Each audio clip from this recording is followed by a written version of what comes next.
Hello friends, मैं जिज्ञासु और अभी आप हमें देख रहे हैं जेआई गुरुकुल के ऊपर। इस सीरीज में वैसे तो हम लोग बहुत कुछ सीखने वाले हैं, लेकिन जैसे कि हम लोग जानते हैं कि हम लोग यहाँ पे वेबसाइट बनाने के लिए आए हैं, तो हमें सबसे पहले HTML का नॉलेज होना जरूरी है। उसके बाद CSS, उसके बाद फिर हम लोग कुछ और चीज़ों के बारे में भी जानेंगे, जिससे मिलाकर हम एक रेस्पॉन्सिव वेबसाइट को बना सकते हैं। तो इस वक्त हम लोग सीखेंगे बेसिकली HTML को, ताकि हम एक वेबसाइट के स्ट्रक्चर को डिजाइन कर सके। उसे डिजाइन करना, उसे फंक्शन करवाना, ये तो बहुत दूर की बात है। सबसे पहले हमें जरूरत पड़ेगी उसे डिजाइन करने की, हमें उसे एक स्ट्रक्चर देने की।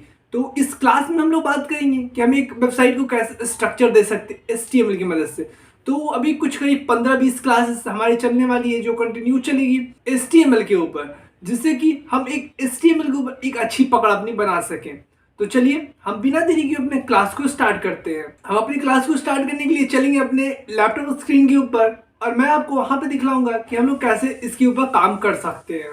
जैसे कि भी आप देख सकते हैं, इस वक्त मैं अपने कंप्यूटर स्क्रीन के ऊपर आ चुका हूँ, और यहाँ पे अभी आपको क्या करना है, एक IDE को इंस्टॉल करना है। IDE बोले तो इंटीग्रेटेड डेवलपमेंट इन्वायरमेंट। हमें एक ऐसे इन्वायरमेंट को यहाँ पे इंस्टॉल करने की जरूरत है जिसमें कि हम अपने कोड को लिख सके, क्योंकि हम लोग आज मशीन लेवल लैंग्वेज तक नहीं पहुंच सकते हैं। तो हमें कुछ एक ऐसे सॉफ्टवेयर की जरूरत पड़ेगी जो हमारे द्वारा लिखे हुए कोड्स को मशीन लेवल लैंग्वेज में कन्वर्ट कर दे। तो इसके लिए हमें यहाँ पे एक IDE इंस्टॉल करनी होगी। यहाँ पे आप देख सकते हैं नीचे में टास्क बार में यहाँ पे आपको ये विजुअल स्टूडियो कोड दिख रहा है, जो कि माइक्रोसॉफ्ट के द्वारा डेवलप किया गया है। तो अभी हम इसी का यूज करेंगे। तो इससे के क्लास को स्टार्ट करने से पहले मैंने क्या किया है, यहाँ पे एक 150 डे कोड चैलेंज, मैंने यहाँ पे एक नाम का एक फोल्डर बना रखा है, और उस फोल्डर के अंदर मैंने एक फाइल भी बना रखा है। इसके अंदर मैं और भी बहुत सारे फाइल्स को बनाने वाला हूँ।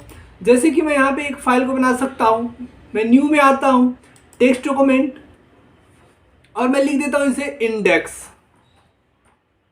और इसका जो TXT है इसे मैं हटाकर HTML कर देता हूँ, और ये हमारा बन गया एक HTML डॉक्यूमेंट।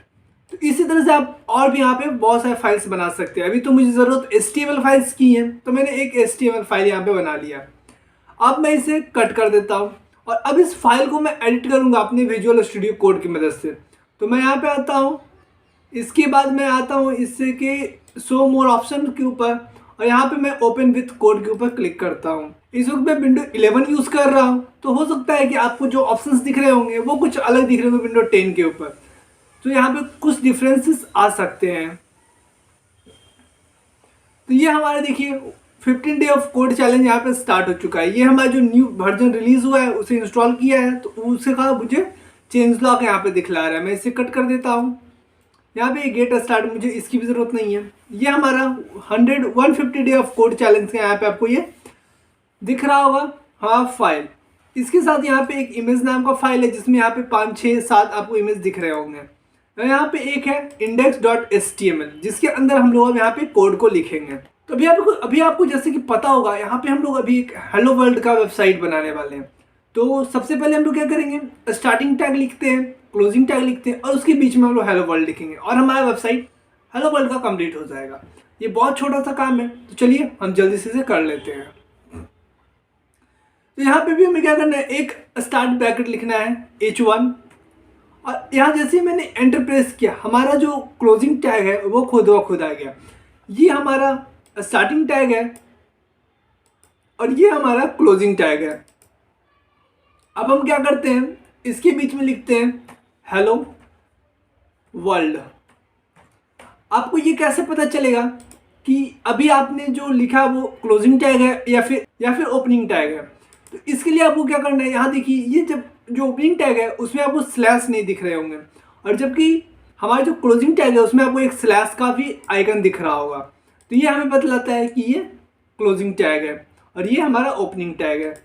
तो अभी मैं क्या करता हूँ, मैंने यहाँ पे कोड तो लिख लिया। अब मैं इसे सेव कर लेता हूँ, और सेव करने के बाद मैं चलता हूँ वापस फाइल के अंदर, और उसे मैं फिर वहां से आपको रन करके दिखलाता हूँ। तो ये मैं फाइल के अंदर आ गया, और अब मैं इसे ओपन कर देता हूँ। जैसे ही मैंने इसे ओपन किया, ये हमारे क्रोम ब्राउजर के अंदर ये हमें ओपन होके मिल गया, और ये देख सकते हैं इसका ये पाथ है। तो यहाँ पे आपको ये हेलो वर्ल्ड दिखाई दे रहा है। अभी मैं इसमें कोई भी चेंजेस करता हूँ तो आपको वो चेंजेस यहाँ पे होते हुए दिखेंगे। जैसे कि मैं हेलो वर्ल्ड की जगह पे लिख देता हूँ केवल हेलो JR, और मैं सेव कर देता हूँ। यहाँ पे आता हूँ वापस अपने क्रोम के ऊपर और इसे मैं रिफ्रेश करता हूँ। यहाँ देखिए हेलो जेआर हो गया।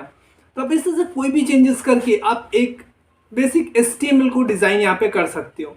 मैंने आपको बोला था कि मैं आपको हेडिंग टैग के बारे में भी बतलाऊंगा, तो हेडिंग टैग के बारे में मैं बतलाता हूँ। तो H1 हमारा एक हेडिंग टैग है। इसके साथ साथ हमारे पास और क्या ऑप्शंस है, H2 का, फिर हमें मिलता है H3, फिर H4 और H5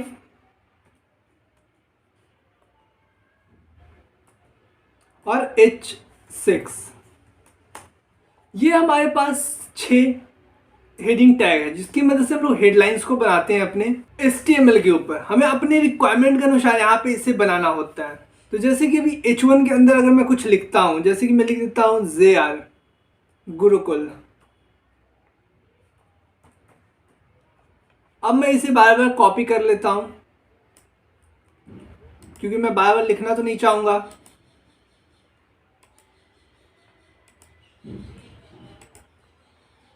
तो ये हमारा, मैंने इसे बना लिया। अब आपको क्या करना है, इसे एग्जीक्यूट करना है। मैं ऊपर का लाइन इसे हेलो जेआर को मैं यहाँ से हटा देता हूँ। अब मैं इसे सेव करता हूँ, वापस मैं क्रोम के ऊपर आऊँगा और इसे एक बार रिफ्रेश करूँगा। यहाँ ये देखिए आपको जेआर गुरुकुल अलग अलग डिफरेंट साइज में दिख रहे होंगे। क्यों? क्योंकि ये जो हमारा सबसे टॉप वाला है वो H1 में लिखा हुआ है और जो सबसे डाउन, जो सबसे नीचे है, वो H6 हेडलाइन का यूज़ किया हुआ है। तो ये आपके ऊपर डिपेंड करता है कि आप किस वक्त किस हेडलाइन का यूज़ करना चाहते हो। कई बार आप डेवलपमेंट के दौरान आपको H6 का भी तो जरूरत पड़ सकता है और कई बार H1 का भी ज़रूरत पड़ सकता है। आइडल H2 है जो कि हम लोग ज़्यादातर अपने हेडिंग्स देने के लिए यूज़ करते हैं। और H1 जो होता है हमारा जो मेन हेडिंग होता है, जैसे कि हम अपने वेबसाइट को कुछ नाम देना चाहते हैं तो उस वक्त हम लोग H1 टैग का यूज़ करते हैं हेडिंग देने के लिए। लेकिन बेसिकली हम लोग H2 से यूज़ करते हैं, H2 और H3 हम लोग ज़्यादा यूज़ करते हैं। H2 का यूज़ करते हैं हम लोग हेडिंग्स देने के लिए और H3 का यूज़ करते हैं सब हेडिंग देने के लिए। लेकिन उसके बाद जो होते हैं उसे क्या हम लोग कई बार यूज़ नहीं करते हैं। लेकिन डेवलपमेंट के दौरान कब आपको क्या ज़रूरत पड़ जाए ये कोई नहीं जानता। तो इस वक्त मैंने आपको इन सब चीज़ के बारे में बतला दिया। मैं इंडेक्स जो है इसका नाम यहाँ से रीनेम कर देता हूँ क्योंकि मुझे इसे कुछ और नाम नहीं रखना चाहिए। मैं इसे day1 रख देता हूँ ताकि मैं क्या हो सके, मैं आपको ये कोड्स बाद में दे सकूँ। अब मैंने जो यहाँ से हेलो जेआर का जो मैंने टैग हटाया था मैं उसे भी वापस बना देता हूँ ताकि क्या होगा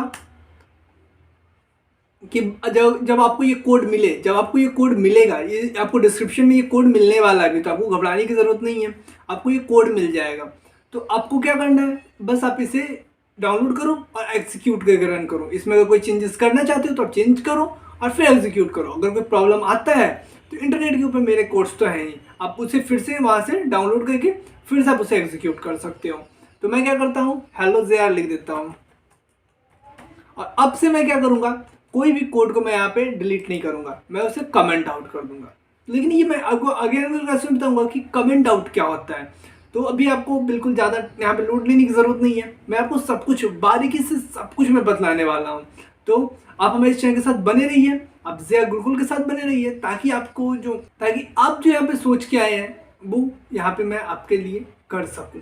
तो चलिए हम अपने क्लास को यहीं पे आज ख़त्म करते हैं। हम मिलते हैं आपसे अगले क्लास में जिसमें हम HTML के कुछ और भी टैग्स के बारे में, कुछ और भी एलिमेंट्स के बारे में जानेंगे। मिलता हूँ आपसे अगले क्लास में, तब तक के लिए have a nice day. Thank you.